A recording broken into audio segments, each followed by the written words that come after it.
Classic love, short stories. An introduction. Love, perhaps the one-word solution for everything. An emotion, a state of mind that we strive for, search for. A wondrous force that binds, inspires, and a force that can spin out of control, unbalanced and fragile. Love reflects, changes, and embraces us all. In this series, we explore the many facets of love through literary talents that span both time and country. The classic love story is one that we all love to hear. But by classic, do we mean the same story just retold again and again? In this volume, our authors definitely take that on board, but their narratives also bring different views, different understandings, greater depth, an emotional palette of hues and tints that fully colour this thing that we call love. The Kiss by Anton Chekhov. At 8 o'clock on the evening of the 20th of May, all the 6 batteries of the N Reserve Artillery Brigade halted for the night in the village of Myastechki on their way to camp. When the general commotion was at its height, while some officers were busily occupied around the guns, while others, gathered together in the square near the church enclosure, were listening to the quartermasters, a man in civilian dress, riding a strange horse, came into sight round the church.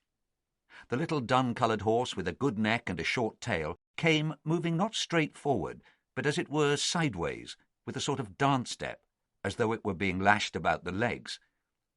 When he reached the officers, the man on the horse took off his hat and said, "His Excellency Lieutenant General von Rabeck invites the gentleman to drink tea with him this minute." The horse turned, danced, and retired sideways. The messenger raised his hat once more, and in an instant disappeared with his strange horse behind the church.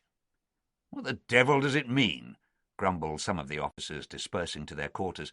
"One is sleepy, and here is this von Rabeck with his tea. We know what tea means." The officers of all the 6 batteries remembered vividly an incident of the previous year, when during manoeuvres they, together with the officers of a Cossack regiment, were in the same way invited to tea by a count who had an estate in the neighbourhood and was a retired army officer. The hospitable and genial count made much of them, fed them, and gave them drink, refused to let them go to their quarters in the village, and made them stay the night. All that, of course, was very nice. Nothing better could be desired. But the worst of it was, the old army officer was so carried away by the pleasure of the young men's company, that till sunrise he was telling the officers anecdotes of his glorious past, taking them over the house, showing them expensive pictures, old engravings, rare guns, reading them autograph letters from great people, while the weary and exhausted officers looked and listened, longing for their beds and yawning in their sleeves. When at last their host let them go, it was too late for sleep. Might not this von Rabeck be just such another? Whether he were or not, there was no help for it. The officers changed their uniforms, brushed themselves, and went all together in search of the gentleman's house. In the square by the church, they were told they could get to His Excellency's by the lower path, going down behind the church to the river, going along the bank to the garden, and there an avenue would take them to the house, or by the upper way, straight from the church by the road, which, 1/2 a mile from the village, led right up to His Excellency's granaries. The officers decided to go by the upper way. "What von Rabeck is it?" they wondered on the way. "Surely not the one who was in command of the N Cavalry Division at Plevna. No, that was not von Rabeck, but simply Rabber and no von. What lovely weather!" At the first sight of the granaries, the road divided in 2. One branch went straight on and vanished in the evening darkness. The other led to the owner's house on the right. The officers turned to the right and began to speak more softly.